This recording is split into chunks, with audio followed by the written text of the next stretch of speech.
शहर के भीड़ भाड़ वाले बाजार में एक छोटी सी ठेली थी जहां हर शाम एक महिला पानी पूरी बेचने आती थी। उसका नाम था सीमा। उसकी ठेली की खास बात ये थी कि वो 5 अलग अलग तरह के पानी पूरी बेचती थी। उसकी पानी पूरी की खुशबू पूरे बाजार में फैल जाती और दूर दूर से लोग उसकी ठेली पर पानी पूरी खाने आते थे। सीमा की पानी पूरी में सबसे बड़ी बात थी उसका स्वाद और मेहनत। हर सुबह वो ताजी चटनी और मसाले तैयार करती। उसके पास 5 तरह का पानी था, खट्टा मीठा पानी, तीखा पानी, पुदीना पानी, लहसुन पानी और आम पन्ना पानी। लोग दूर दूर से उसकी ठेली पर आते और अपनी पसंद का पानी मांगते। सीमा बहुत मेहनती थी। वो दिन भर खूब मेहनत करती थी। उसकी जिंदगी आसान नहीं थी।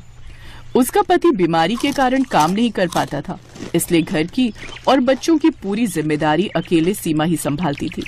सीमा जिस जगह पर अपनी पानीपुरी का ठेला लगाती थी, उसके सामने एक बड़ी किराने की दुकान थी जिसे रमेश नाम का एक बदमाश आदमी चलाता था। रमेश सुमन से बहुत चिढ़ता था और अक्सर ही उसे किसी न किसी बहाने बुरा भला बोलता रहता था। इसका सबसे बड़ा कारण था सुमन की ठेली पर ग्राहकों की भीड़ लगना। ओ सुमन, मैंने तुझे कितनी बार बोला कि मेरी दुकान के पास से अपने ग्राहकों के साइकिल स्कूटर खड़े मत होने दिया कर। किसी दिन तेरी शिकायत पुलिस को करती तो तू ठेली लगाने लायक नहीं रह जाएगी। भैया जी, वो सफेद स्कूटी आपकी है, जरा हटा लो। ये दुकानदार ऐसे ही है, बेकार में बात बढ़ा देगा। अरे भाई, इतना भड़क क्यों रहे हो? 2 मिनट खड़ी तो की है। ये बड़ी अच्छी बात हुई। पानी पूरी तुम उसके ठेले पर खाओ और अपनी स्कूटी यहाँ मेरी दुकान के आगे रखो। हाँ, अरे हटाओ अपनी स्कूटी भाई, यहाँ से मुझे दुकान में जाने का रास्ता बनाना है। रमेश को अक्सर ऐसे ही सीमा से जलन होती थी, क्योंकि उसकी दुकान पर जितनी भीड़ नहीं जुटती थी, उससे ज्यादा लोग सीमा की ठेली पर 5 तरह की पानीपुरी खाने के लिए जमा रहते थे। रमेश की साली कविता गांव से शहर आई हुई थी। कविता की आदत थी कि जहां भी फायदा नजर आए वो तुरंत उसमें कूद पड़ती। एक दिन वो अपनी बहन के साथ घूमते हुए रमेश की दुकान पर आई। क्या बात है जीजा जी, इतना गुस्साए हुए क्यों हो? अरे कविता, सुधा, तुम दोनों आज दुकान पर? कुछ नहीं, बस ऐसे। सुधा का मन हो रहा था बाजार घूमने का, तो बस सोचा दुकान पर भी आ जाए। चलो ना दीदी, वो सामने ठेले से पानी पूरी खाते। उस ठेले पर 5 तरह की पानी पूरी है। कोई जरूरत नहीं है उसके ठेले से कुछ खाने की। सामने दुकान से समोसे ला देता हूँ, वो खा लो। पर आप उस ठेले से पानी पूरी क्यों नहीं खाने दे रहे जीजा जी? आखिर ऐसी क्या बात है? क्या उसके पानी पूरी खराब होते हैं? नहीं, बस ऐसे। मुझे उसके ठेले पर बढ़ती हुई भीड़ पसंद नहीं है। उसके ठेले की वजह से मेरी दुकान के बाहर भी जगह नहीं बचती। इसी वजह से मैं उससे बात करना पसंद नहीं करता। बेकार से पानी पूरी खिलाकर इतने पैसे कमा रही है ये। वैसे जीजा जी, ये पानी पूरी का धंधा बढ़िया बहुत है। अच्छे खासे पैसे कमा लेती हो कि ये पानी पूरी वाली। और क्या, मैं तो इनको भी कई बार कहती हूँ कि तुम भी इसी तरह का कोई काम खोल लो। पता नहीं, ये दुकान पर बैठते हैं, यहाँ तो कोई कमाई ही नहीं होती। इससे ज्यादा तो वो सुमन पानी पूरी वाली कमा रही है। अरे तो मेरे कोई 10 हाथ और 10 पैर तो नहीं है जो मैं एक साथ इतना काम संभाल सकूं। तुझे घर के कामों से फुर्सत नहीं है। इन सब कामों के लिए एक आदमी की जरूरत होती है जो सारा दिन ड्यूटी दे। जीजा जी, अगर मैं पानी पूरी का ठेला लगा लूं, इतना तो कह सकती हूँ कि भीड़ तो मैं ऐसे ही ले आऊंगी। ये 5 तरह की पानी पूरी का ठेला जो लगा रही है, मैं इससे बढ़िया पानी पूरी तैयार कर दूंगी। पर पैसा तुम्हें लगाना होगा जीजा जी। हाँ हाँ, क्यों नहीं, मैं तो पैसा लगा सकता हूँ। और मेरे तो दिल को ठंडक भी मिलेगी जब कोई इसको टक्कर देने वाला आएगा। मैं कल ही तुझे पानी पूरी का ठेला लगवा देता हूँ। पर तुझे पानी पूरी बनानी आती है ना? हाँ हाँ जीजा जी, बहुत बढ़िया पानी पूरी बनानी आती है। मैं गाँव में कभी कभी घर पर बना लिया करती थी। सब उंगलियां चाटते रह जाते थे। कविता की बात सुनकर रमेश के मन में लालच आ जाता है। उसके मन में तो वैसे भी सुमन के लिए ईर्ष्या थी। अब कविता का साथ मिलने से उसके मन में योजना भी आ गई। अगले 2 से 3 दिन में रमेश ने कविता को दुकान के बिल्कुल बराबर में 5 तरह की पानी पूरी का ठेला तैयार करके लगवा दिया। ठेला देखने में बहुत सुंदर था। शीशे वगैरह लगे हुए थे। ठेला लोगों को अपनी ओर आकर्षित कर रहा था, क्योंकि ठेला देखने में सुंदर होने के साथ साथ पानी पूरी के रेट भी बहुत कम थे। और कविता लोगों को आवाज लगाकर सस्ते पानी पूरी के लिए लालच दे रही थी। 10 रुपए में 5 तरह के स्वाद वाली पानी पूरी, इतनी सस्ती कभी नहीं खाई होगी। आइए आइए, 10 रुपए में 5 तरह की पानी पूरी खाइए। आज ग्राहक क्यों नहीं आ रहे? अरे, ये सामने पानी पूरी का ठेला किसका है? रमेश ने अपनी साली को मेरे जैसा ही पानी पूरी का ठेला क्यों लगा कर दिया? किसी और चीज का भी तो लगा सकता था। कहीं न कहीं इसकी वजह से मेरे ग्राहक बहुत कम हो गए। अब रमेश की साली कविता की बिक्री बढ़ गई और सुमन की बिक्री पर असर आ गया। पता नहीं कविता की पानीपुरी में वो स्वाद भी नहीं था जो सुमन की पानीपुरी में था। फिर भी लोग कविता के ठेले से ही पानीपुरी खाते थे। सुमन ने अब रमेश की दुकान के सामने ठेला लगाना बंद कर दिया। अब वो दुकान से दूर बाजार में ठेला लगाने लगी। हालांकि उसे जगह के पैसे देने पड़ते थे, पर कहीं न कहीं उसे ये सुकून था कि उसे रमेश जैसे इंसान से मुंह नहीं लगना पड़ रहा था। कहते हैं इंसान की बेईमानी की सजा उसे एक न एक दिन मिल ही जाती है। ऐसा कविता और रमेश के साथ हुआ। कमाई अच्छी होने से रमेश के मन में लालच आने लगा। अब उसने सस्ते में पानी पूरी बनाने के बारे में सोचा। अरे जीजा जी, पानी पूरी बनाने के लिए ये तुम पुराने मसाले क्यों दे रहे हो? इस सूजी और आटे में तो कीड़े चल रहे हैं। अरे कविता मेरी प्यारी साली, ये सब हम जैसे बेईमान पानी पूरी वालों की ट्रिक होती है। हम वो नहीं है जो महंगा सामान लाकर घाटे में कमाई करें। मेरे से कुछ पानी पूरी वाले यही सूजी और यही आटा और बिल्कुल यही मसाले लेकर जाते हैं और आराम से उनकी पानी पूरी बिकती है। अभी तक तो उन्हें कोई शिकायत नहीं आई, इसलिए अब हमने भी यही आइडिया अपनाया है। सस्ते घटिया मसाले और आटे से बढ़िया पानी पूरी तैयार करनी है, इसमें हमारा मुनाफा है। वैसे भी ये सब मेरे लिए बेकार है, मैं तो फेंकने ही वाला था, तो सोचा क्यों ना तेरे पानी पूरे के ठेले के लिए इस्तेमाल कर लूं। समझ में आई अब? जीजा जी, कुछ भी कहो, तुम हो बहुत चालाक। रमेश और कविता दोनों ने मिलकर घोटाला शुरू कर दिया और फिर किसी ने खबर कर दी और फूड इंस्पेक्टर उनकी चेकिंग के लिए आ गए। हमेशा के लिए कविता का पानी पूरी ठेला सील कर दिया गया।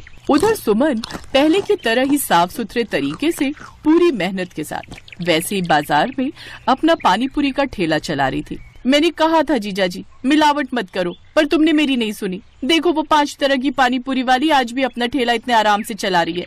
तो नुकसान तो मेरा भी हुआ है, तेरी वजह से मुझे कितना जुर्माना भरना पड़ा है। ना ही तुझे मैं ठेला लगाने देता और ना मेरे मन में लालच आता, मेरे भी काम पर असर पड़ा है। सुनिए, वो 5 तरह की पानी पूरी वाली सुमन का जो ठेला लगा है, वहाँ पानी पूरी खाते हुए चलेंगे। बड़े स्वाद पानी पूरी बनाती है। सुमन की तारीफ सुनकर रमेश और कविता दोनों का मुंह लटक जाता है। किसी शॉपिंग मॉल के बाहर एक बुजुर्ग इंसान पाव भाजी बेचता था। दिन भर उसके पास बड़ी मुश्किल से 10-15 लोग ही पाव भाजी खाने आते थे। शाम को बहुत सारी पाव भाजी बच गई, जिसे लेकर वो अपने घर चला गया और अपने हाथों से अपनी बेटी ललिता को खिलाने लगा। बेटी ये लो, आज भी पाव भाजी बच गया, मेरे हाथों से खा लो। पापा, आजकल तो पिज्जा का जमाना है, मैं ये पाव भाजी खा खा कर बोर हो गई हूँ। बेटा, बाहर ग्राहक भी पाव भाजी नहीं खाते, तू भी नहीं खाएगी तो कैसे चलेगा? तभी वहाँ पर उसकी बूढ़ी माँ पानी लेकर आ गई। खा लो बेटी, तुम्हारे पापा कितने प्यार से खिला रहे हैं। तुम्हें पता है ना तुम्हारे पापा कितनी मेहनत करते हैं ताकि तुम्हारी शादी कर सके। नहीं, मुझे नहीं खाना, आप लोग खा लो। इतना बोलकर ललिता अपने कमरे में जाकर सो गई। अगली सुबह ललिता अपने पापा को जगाने लगी क्योंकि 8 बज चुके थे। पापा, पापा उठ जाओ, सुबह के 8 बज गए। इतनी देर तक तो आप कभी नहीं सोते। आज पाव भाजी बेचने नहीं जाना क्या पापा? पापा उठो। माँ देखो पापा उठ नहीं रहे, देखो क्या हो गया पापा को। जब उसकी माँ उसके पास आई तो देखा उसके पापा ये दुनिया छोड़कर जा चुके थे। दोनों ने मिलकर उनका अंतिम संस्कार किया। अब उस घर में सन्नाटा पसर चुका था। ललिता खुद को कोस रही थी। मैं कितनी बुरी हूँ माँ, काश कल रात में पापा के हाथों से आखिरी बार पाव भाजी खा लेती। बेटी, अब पछताने से क्या होगा? अब तो हमें ये सोचना है कि हमारी जिंदगी कैसे कटेगी। मैं दूसरों के घर जाकर बर्तन मांजूंगी। नहीं माँ, जवान बेटी के होते हुए आपको दूसरों के घरों में बर्तन मांजने की जरूरत नहीं है। पापा की जगह मैं पाव भाजी बेचूंगी। उसी दिन से ललिता उसी फुटपाथ पर ठेला लगाकर पाव भाजी बेचने लगी। फिर एक रोज, आज इस शॉपिंग मॉल के अंदर जाकर देखती हूँ। शॉपिंग मॉल के अंदर पहुंची तो वहां पर बहुत बड़े बड़े लोग थे। घूमते घूमते वो पिज्जा स्टॉल के पास पहुंच गई, जहां पर बहुत ही खूबसूरत खूबसूरत लड़कियां पिज्जा बेच रही थी। तभी उनमें से एक लड़की ममता बोली, तुम तो वही हो ना जो हमारे मॉल के बाहर पाव भाजी बेचती हो? तुम्हारी औकात कैसे हो गई हमारे पिज्जा स्टॉल के सामने आने की? मैं तो खुद अपनी दुकान चलाती हूँ, तुम लोग तो यहाँ नौकरी करती हो। अरे जितना तू कमाती है ना, उससे 3 गुना ज्यादा हमारे यहाँ पर सैलरी है। चल भाग यहाँ से। ललिता अपनी आंखों में आंसू लिए घर वापस आ गई। दोनों माँ बेटी पाव भाजी खाकर सो गई। तो अब वो हर दिन उसी मॉल के सामने फुटपाथ पर पाव भाजी बेचा करती थी, पर उसके पास बहुत ही कम ग्राहक आया करते थे। एक रोज, काश मेरे पास भी इतना पैसा होता कि मेरा भी खुद का एक पिज्जा स्टॉल होता, मैं भी इन लड़कियों की तरह मॉडर्न बन पाती। लगता है मेरी पूरी जिंदगी गरीबी में ही बीतेगी। तो इस तरह किसी तरह वो पाव भाजी बेचकर अपनी जिंदगी काट रही थी। फिर एक रोज कुछ लड़के उसके ठेले पर आए और बोले, अरे आप सुबह से लेकर शाम तक यहाँ पर पाव भाजी बेचती रहती हो, पर आपका पाव भाजी खाने तो कोई आता नहीं। आजकल पिज्जा का जमाना है, तुम्हारा पाव भाजी सिर्फ गरीब लोग ही खा सकते हैं, और इस एरिया में गरीब तो बहुत कम आते हैं। ऐसा करो, पिज्जा बेचना शुरू कर दो, फिर हम लोग भी आया करेंगे। इतना बोलकर वो लड़के वहाँ से चले गए। अब ललिता मन ही मन सोचने लगी, वैसे लड़का कह तो सही रहा था, लेकिन पिज्जा बनाने में तो बहुत पैसा लगता है, मुझे तो कोई उधार भी नहीं देगा, लेकिन कुछ ना कुछ तो मुझे करना ही पड़ेगा। अगले दिन वो पाव की जगह चौकोर आकार के बड़े बड़े ब्रेड ले आई। उस ब्रेड को उसने गैस पर रोस्ट कर लिया, फिर उसके ऊपर भाजी रख दी। उसके बाद उसने उसके ऊपर प्याज, शिमला मिर्च और टमाटर काट कर डाल दिए। और सिर्फ इतना ही नहीं, उसके बाद उसने उसके ऊपर चीज भी डाल दिया और दूसरी ब्रेड ऊपर से रख दी। इसके बाद उसने अपने ठेले पर एक बोर्ड लगा दिया जिस पर लिख दिया पिज्जा भाजी वाली। कुछ लड़के फिर से उसकी दुकान पर आए। अरे ये क्या बच्चों वाली चीज शुरू कर दी तुमने? पिज्जा भाजी का नाम सुनकर ही अजीब लगता है, हमने तो ऐसा कभी कुछ नहीं सुना। तभी पिज्जा स्टोर में काम करने वाली लड़कियां भी वहाँ पर पहुँच गई। ये क्या है? पिज्जा भाजी नाम की भी कोई डिश होती है क्या? क्यों यहाँ पर लोगों को उल्लू बना रही हो? चलो लड़कों, मैं तुम लोगों को मस्त पिज्जा खिलाती हूँ। हाँ हाँ चलो चलो। सारे लोग मॉल के अंदर घुस गए। अब ललिता उदास हो गई। हे भगवान, कितनी मेहनत से दिमाग लगाकर मैंने नई डिश बनाई और लोग उसका मजाक उड़ाकर चले गए। तभी उसके पास एक 15 साल का भिखारी आया। दीदी ये क्या नई चीज है? ये मैंने नई डिश बनाई है, इसका नाम है पिज्जा भाजी, तुम खाओगे? हाँ दीदी, लेकिन मैं एक भिखारी हूँ, मेरे पास आपको देने के लिए पैसे नहीं है। अरे कोई बात नहीं भाई, कम से कम तुम पहले ऐसे इंसान हो जो मेरी पिज्जा भाजी खाने के लिए तैयार हो। ये लो और खाकर बताओ कैसा लगा। उस भिखारी ने जैसे ही पिज्जा भाजी खाया वैसे ही जोर जोर से उछलने लगा। क्या बात है दीदी, ये तो बहुत स्वादिष्ट है। मुझे बहुत सारे लोगों ने पिज्जा खिलाया है, लेकिन इसका स्वाद तो पिज्जा से भी कई गुना ज्यादा अच्छा है। मैं पूरी मार्केट में लोगों को चिल्ला चिल्ला कर बता दूंगा, सुनो मोहल्ले वालों, मार्केट में नई चीज आई है, पिज्जा भाजी। पिज्जा भाजी वाली दीदी के पास जाओ और नया स्वाद पाओ। यही चिल्ला चिल्ला कर वो पूरी मार्केट में दौड़ने लगा। वो बिल्कुल पागलों की तरह पिज्जा भाजी का प्रचार करने लगा। लोगों का ध्यान उसकी तरफ खींचा और बहुत सारे लोग ललिता के ठेले पर आ गए। जब उन्होंने बोर्ड पर उस डिश का नाम पढ़ा था। अरे बेटी, ये पिज्जा भाजी क्या है? ये तो हमने पहली बार सुना है, जरा हमें भी खिलाओ। हाँ बेटी, मुझे भी खिलाओ।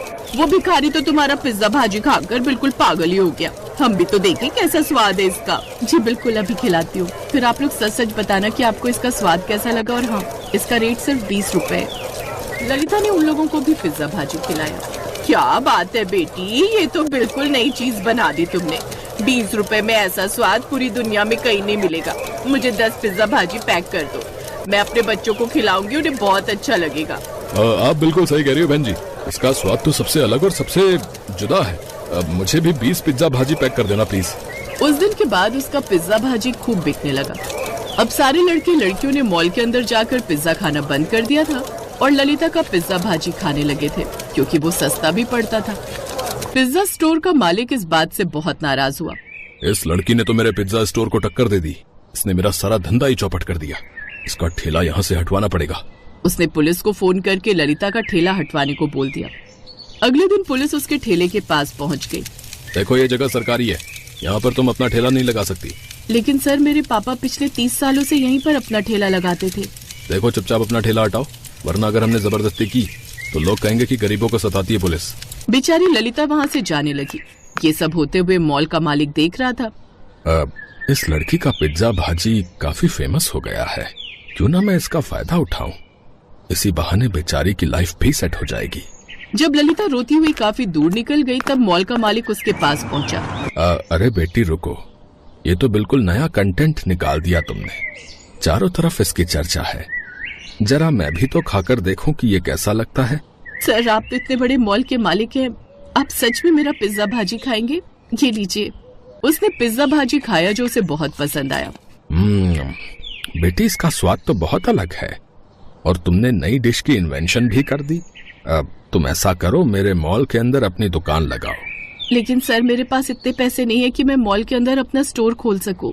अरे बेटी, उसकी फिक्र मत करो। जब तुम्हारी दुकान खूब चलने लगे तब हर महीने सिर्फ किराया दे दिया करना, मैं तुम्हें पूरा स्टोर बना के दूंगा, ठीक है? ये सुनकर ललिता खुशी से फूली नहीं समाई। कुछ ही दिनों बाद उस मॉल के अंदर उसका पिज्जा भाजी स्टोर बनकर तैयार हो गया और उसी दिन से उसकी दुकान खूब चलने लगी। अब बड़े बड़े लोग भी उसके स्टोर पर आने लगे थे, इसलिए उसकी कमाई कई गुना बढ़ गई। तब पिज्जा वाली लड़कियां ललिता के पास आईं। ललिता, हम तुमसे माफी मांगना चाहते हैं। हमारी आंखों के सामने ही तुम फुटपाथ से उठकर एक नए ब्रांड की मालकिन बन गई। तुम हम सबके लिए एक इंस्पिरेशन हो, इसीलिए कभी भी किसी का मजाक मत उड़ाना। कब किसके अंदर से कौन सा टैलेंट बाहर आ जाए कुछ कहा नहीं जा सकता। तभी मॉल का मालिक भी वहां आ गया। तुमने बिल्कुल सही कहा बेटा, बहुत जल्द तुम्हारा इंटरव्यू भी होने वाला है। तुम्हारी जर्नी के बारे में हर कोई जानना जो चाहता है। तो इस तरह ललिता एक नए एंटरप्रेन्योर के नाम से फेमस हो गई। उसने बहुत अच्छा बंगला भी बनवा लिया और खुशी खुशी अपनी माँ के साथ रहने लगी।